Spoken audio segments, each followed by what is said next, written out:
Lu jangan mikir kayak, oh ini gue jago di game, gue pengen masuk e-sport, tapi gue juga pengen kuliah gitu. Jangan. Ini totalitas, bener-bener lu masuk e-sport, set, lu berhenti kuliah semua, lu totalitas ini, lu bakal sukses gitu.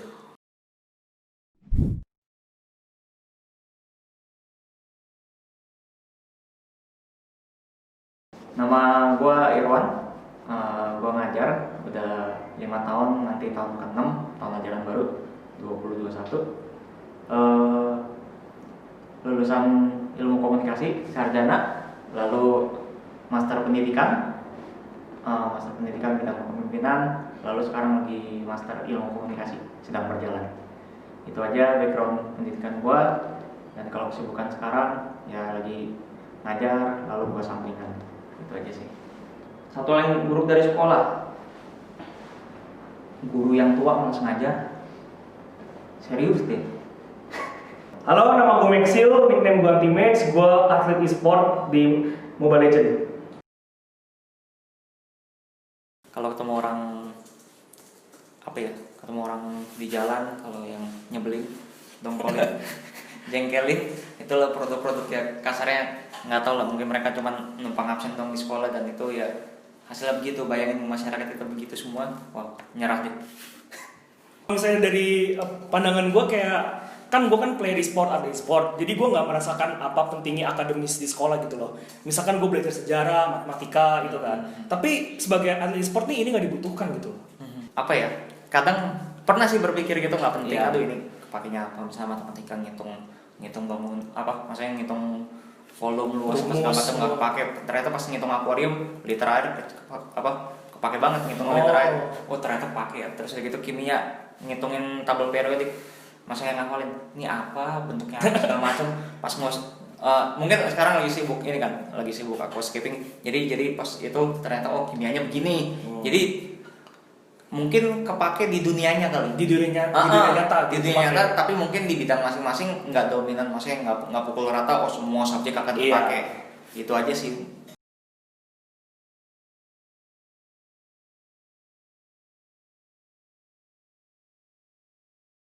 Karena kalau misalkan repetitif, nggak jauh perkembangan zaman, ya udahlah mentalnya karyawan.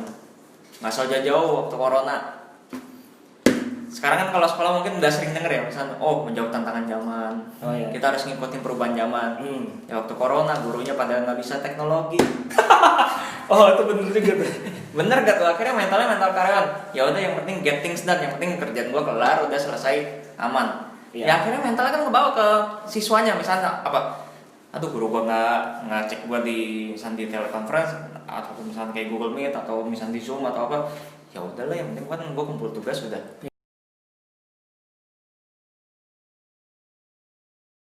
Menurut gue enggak sih, karena ada pada saat dimana sekolah tuh malah membangun kreativitas mahasiswanya. Kayak contohnya misalkan kita disuruh kerja kelompok atau apa, itu kan semua juga yang kerjain kan mahasiswanya. Kayak guru tuh nggak kayak kasih tahu nih lu mesti gini A B C D F, tapi kita bisa ada kreativitas tersendiri yang bikin itu berbeda gitu loh. Gue pernah tuh sekolah tuh waktu SMA. Jadi gua waktu SMA baru masuk kelas 10, masih perkenalan sama guru, tiba-tiba waktu ulangan harian, belajar mati-matian dari buku, ya namanya guru baru pertama kenal kan ya, udahlah paling aman ikutin textbook lah, paling aman. Giliran ikutin textbook dapat jelek semua, satu kelas rata. Kenapa? Kalian itu jangan ikutin textbook banget ya. Kalian tuh harus ini kreatif. Wah, baik, siap. Akhirnya pas sudah itu kita coba pakai bahasa sendiri. Pas ulangan berikutnya, masih sama rata jelek. Kalian tuh harus ikutin dari buku, jangan bikin jawaban sendiri. Ini maunya apaan? Gurunya juga mesti waras kali ya. Sebagai guru juga mesti waras, maksudnya dalam artian ya manusia tuh beda gitu loh. Nggak bisa disamain, karena kalau disamain ya mendingan apa ya? Ya udah kasih buku, udah lepas. Misalnya lu bagian ini ya, gue bisa ini nih, gue bantu apa segala macam, dan akhirnya hasilnya ya bisa diekspektasikan lah, ketimbang hasilnya random. Karena kan kalau sendiri ya mungkin di kepala punya wah udah indah, pas ngelakuin tangan nggak bisa. Individualis itu juga dibutuhin gitu loh. Dengan banyaknya individu, misalkan satu tim ada 5 nih. kalau misalnya semua individual knowledge-nya bagus, ya pasti itu teamwork juga bagus gitu loh. Dream team. Iya, iya. Jadi kan aku kan sebagai atlet e-sport nih, dan aku ngerasa kayak teamwork nih adalah satu esensi yang paling penting gitu loh buat bermain di liga besar. Jadi kayak teamwork tuh penting banget, tapi individual knowledge juga penting. Tapi teamwork di atas individual knowledge, karena kalau di pandangan gua, tim-tim yang individualnya jago itu bisa kalah sama tim yang individualnya cupu tapi teamworknya di atas. Menurut gua kayak ya maksudnya kalau membanyakin ujian praktek itu bagus, tapi jangan dihapus semua kayak ujian tertulisnya. Karena ujian tertulis tuh di mana lu bisa mengembangkan individual knowledge lu. Gitu loh. Dan praktek tuh di mana teamwork lu diuji. Jadi menurut gua mesti balance sih. Nggak boleh kayak satu di atas, satu di bawah banget. Mesti balance gitu loh. Soalnya kalau semuanya dijadiin praktek, sebenarnya kalau menulis itu kadang gini ya, seni menuang pikiran. Jadi nggak semua orang bisa mempraktekkan tapi dia bisa nulis, ataupun sebaliknya dia jago nulis tapi belum bisa praktekkan gitu. Dia jago praktekin tapi nggak bisa nulis. Nah cuman yang jago praktekin nggak bisa nulis ya tetap, maksudnya dalam artian menulisnya sih sebenarnya kan bentuknya menjelaskan ya. Jadi kalau dia praktekin tapi nggak bisa jelasin ya buat apa? Kalau misalnya dia bisa, misalnya kamu jago game, gue bisa main game nih, gue atlet e-sport, dan terus kayak gitu pas atlet e-sport apa sih? Aduh gimana jelasinnya ya?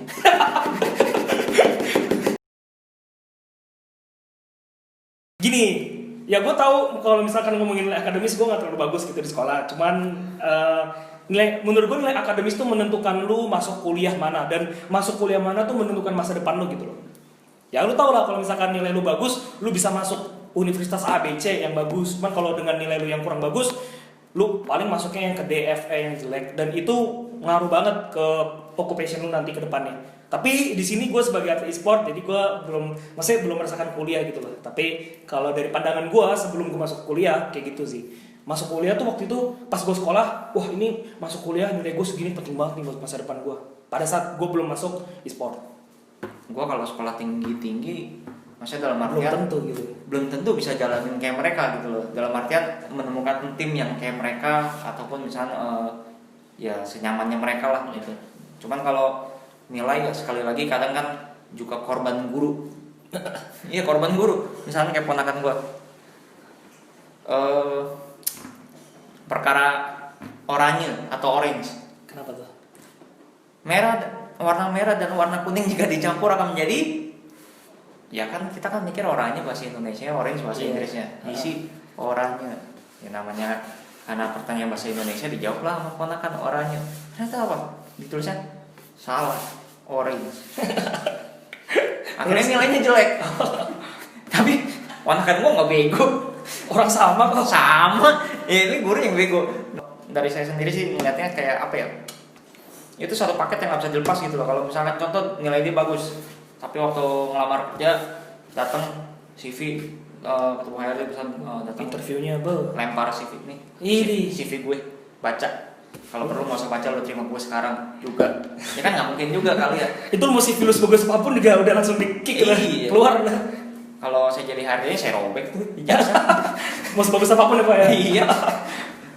Nah, cuman maksudnya dalam artian ya kita bilangnya, kalau guru-guru mungkin bilangnya holistik ya, maksudnya keseluruhan, bahwa bukan cuma akademi juga, tapi masih dalam artian afeksi. Misalnya cara dia karakter mesti imbang. Kalau karakternya terlalu bagus tapi nggak ada otaknya, waduh ngeri juga gitu. Tapi kalau misalnya otaknya bagus nggak ada karakter, itu lebih ngeri gitu ya. Itu lebih menyeramkan.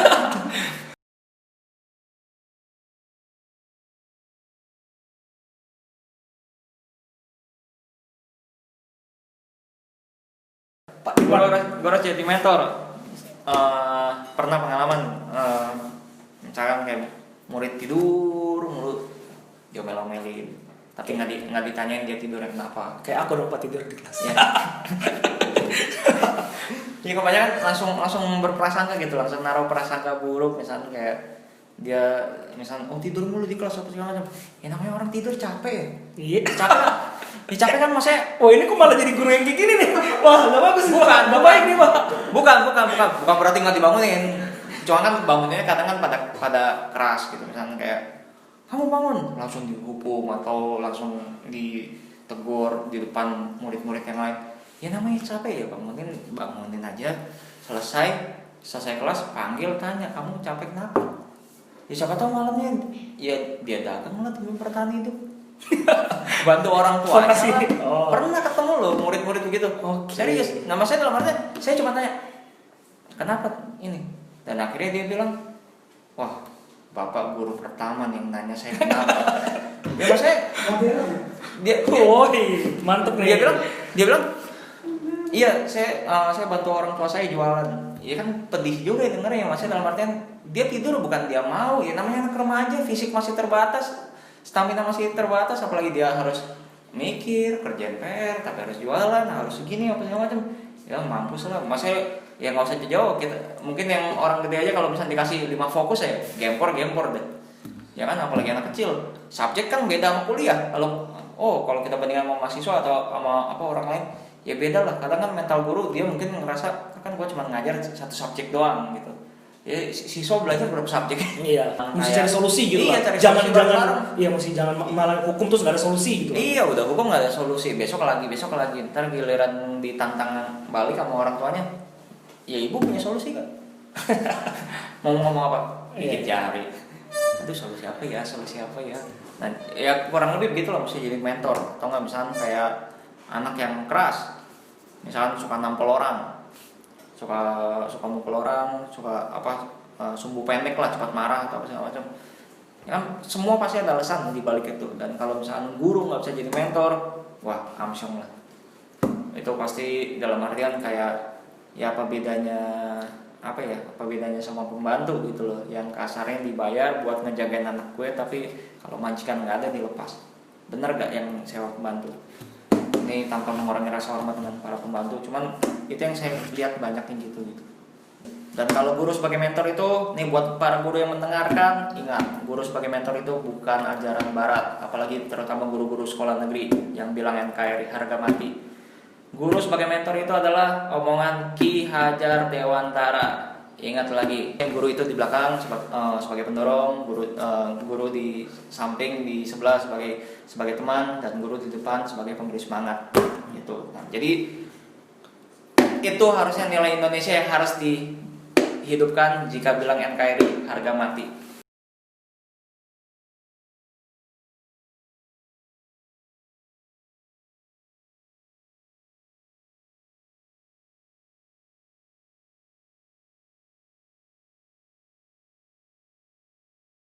Ya, kalau misalkan dari pengalaman gue sekolah ya, gue nggak usah tapi dari tadi gue udah sebut nama sekolahnya ya. Ya udah langsung lah, kayak Kapuri gitu kan. Ya gue ngerasa kayak nilai itu nomor 1 gitu di sana.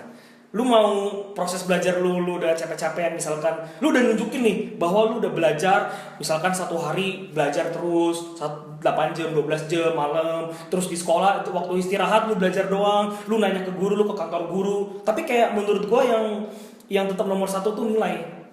Harus kayak proses tuh kalau nggak ada hasil apa gitu loh. Ketika guru melihat hasil lu gini, oke, bagus. Ketika guru melihat hasil lu jelek tapi proses lu bagus, ya sama aja bohong.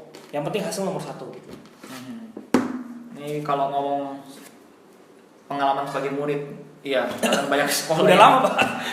Karena banyak sekolah yang begitu ya. Kalau atau nggak, misalnya rekan-rekan guru deh, kalau meeting deh, Bu kenal si A gak Bu? Hah? Siapa ya? Itu yang anaknya gini. Aduh nggak kenal Pak. Nah tiba-tiba kita ngomong nama anak yang pintar. Kenal si B gak Bu? Oh kenal, yang pintar itu kan. Tiba-tiba langsung diingat gitu loh. Dan kadang sedihnya gitu ya, nilai itu dianggap lebih penting daripada proses. Dan bahkan di sini saya lebih menyedihkan lagi. Maksudnya saya pengen ngomongin hal yang lebih menyedihkan lagi adalah ketika guru nggak ingat nama murid. Itu loh, itu yang memalukan. Jadi kayak lu nganggap murid lu ada gak sih? Gitu misalnya si Maxwell belajar capek-capek apa segala macam ini, kalau contoh nilai jelek, ya udah kasarnya ini ulangan lu udah dia memberikan perhatian kepada yang nilai bagus. Oh kamu ya ini apa segala macam, pernah nggak ngerasain? Tapi kayaknya semua guru ingat aku sih. Ingatnya, biasa gitu, kalau nggak bagus banget ya sisa. Nggak juga loh, nggak jadi banget.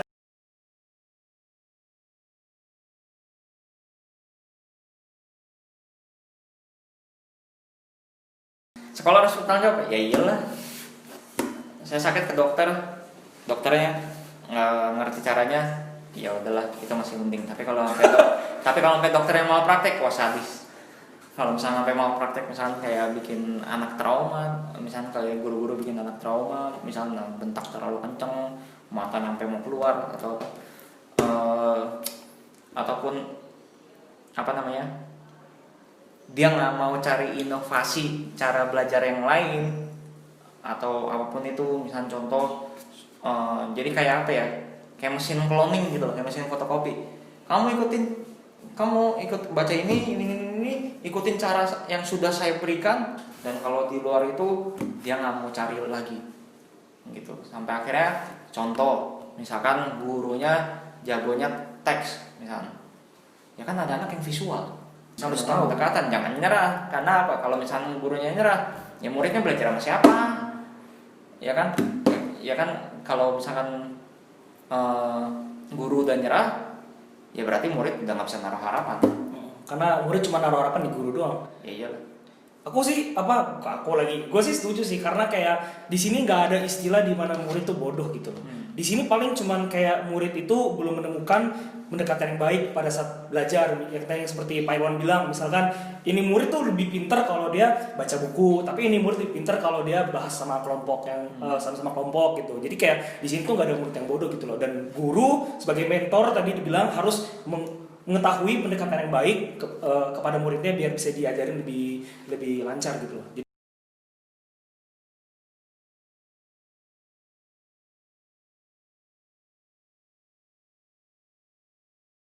Menurut gue malah sekolah tuh membangun mental health gak sih? Ya.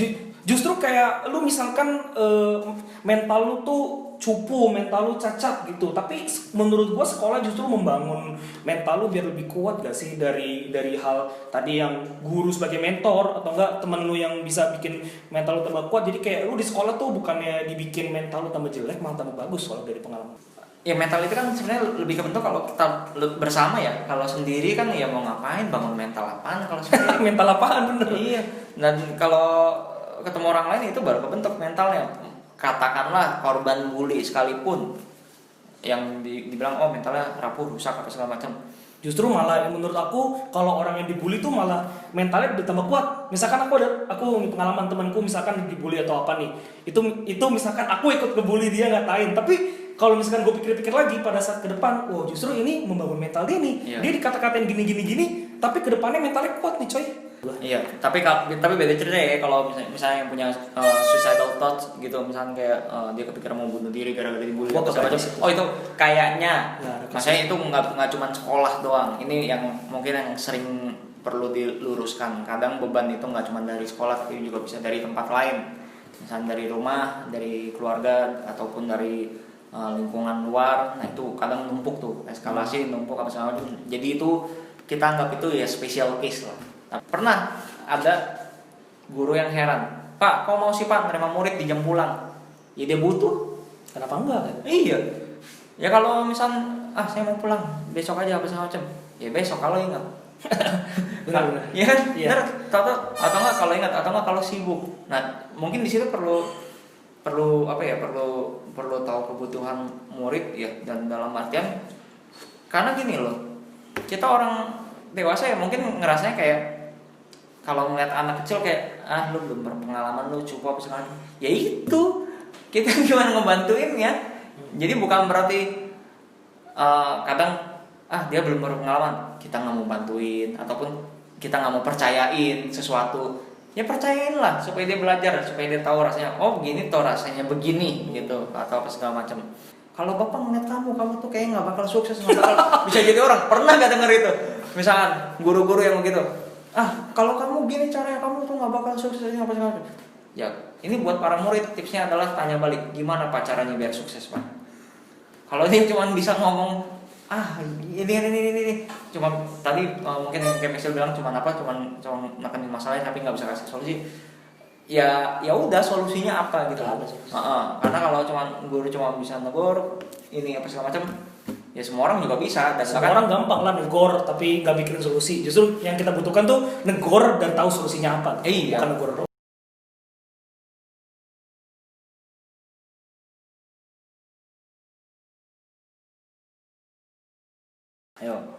1, 2, 3. Lah, Bapak tapi guru loh. Nanti saya punya ceritanya sendiri. Disagree lah, Bapak guru harusnya bisa dong. Misalkan dari posisi gua, tadi pertanyaannya apa? Saya tidak dalam posisi untuk bisa mengubah sistem pendidikan. Ya, karena di sini gue bukan guru ya, gue cuman murid, terus gue abis itu jadi atlet e-sport. Gimana gue mau ngubah sistem pendidikan gitu kan? Harusnya kalau yang bisa ngubah sistem pendidikan tuh lebih ke arah orang yang dekat dengan pendidikan tersebut, dan itu adalah Pak Irwan. Kalau guru itu bukannya nggak bisa merubah ya. Kalau internal kayak sekolah swasta ya dia bisa mengubah sendiri. Contoh misalkan kayak, nah ini sekalian curhat nih, untuk misalkan kayak dari Mendikbud atau Menristek Dikti misalkan, untuk ya nggak usah jauh, misalkan kita nggak bisa merubah apa-apa. Misalkan kayak waktu corona begini akhirnya sistem pendidikan lumpuh, ya kita nggak bisa merubah apa-apa karena kita mesti nunggu mereka gitu loh. Dan misalkan kayak perkara hashtag Nadiem dicari mahasiswa, karena faktanya ya udah mahasiswa ngerasain kan, dalam artian ketika corona mungkin beberapa kampus nggak ada potongan atau apa segala macam karena emang nggak ada support dari pemerintah gitu loh. Nggak ada support dari pemerintah, ya pemerintah akhirnya cuman bilang oh ya udah adain aja pembelajaran jarak jauh, udah that's it. Ya, tapi kan pembelajaran jarak jauh ya coba kalau mikirin putra daerah yang kasarnya mereka merantau seala kadarnya gitu, dan mereka mikirin kuota, mikirin Laptop semua. Iya, device ya bisa jadi itu kayak perkara di kelurahan nonton Angling Dharma rame-rame, laptop satu yang nonton yang dengerin banyak, ya kan? Nah itu kan ya itu yang perlu dipikirin, dan sayangnya pemerintah ya sampai sekarang kayaknya belum pada titik optimal untuk mikirin itu gitu loh. Dan kalau memang nggak mau ngatur, nggak mau nolong, ya berikanlah kami keleluasaan. Tapi kalau misalkan Bapak memang mau ngatur, ya ngaturlah sedemikian rupa gitu loh. Karena kalau dalam artian kalau misalkan memang tolong, ya jangan cuma tolong misalnya ini khususnya untuk universitas, jangan cuma negeri tapi juga sentuhlah swasta. Karena dalam artian di sini saya tidak berbicara hanya sebagai guru, tapi juga maksudnya saya juga ngerasain dalam artian baru kali ini loh ngerasain di Forsik ditinggalin nama menteri sendiri. Nadiem dicari mahasiswa, karena ketika saya kuliah pun sekarang juga ngerasanya adalah ya itu sistem pendidikan kita semuanya tuh dikungkung sama pemerintah, kita nggak bebas. Padahal kita bisa ambil tindakan, kita bisa manuver apa segala macam, tetap mesti izin mereka. Tapi kalau dilihat action mereka apa? Nggak ada. Berarti kalau Bapak dikasih keleluasaan, Bapak dikasih kayak wewenang buat mengubah kayak kurikulum atau apa semua biar lebih baik, Bapak akan melakukan hal tersebut. Ya kalau misalkan diberikan kepercayaan itu, ada sumber dayanya apa segala macam, ya pastilah. Karena itu harapan. Terima kasih teman-teman udah nonton episode 2 pihak kali ini tentang sekolah itu nggak penting. Kalian berada di pihak mana? Tolong tulis di komen di bawah. Dan jangan lupa kita juga ambil statement-statement kalian dari Instagram. Dan juga kita bisa cari orang juga lewat Instagram. Jadi check it out terus Instagram kita @gscopesmedia. Jangan lupa like, subscribe, dan komen, share. See you di next episode.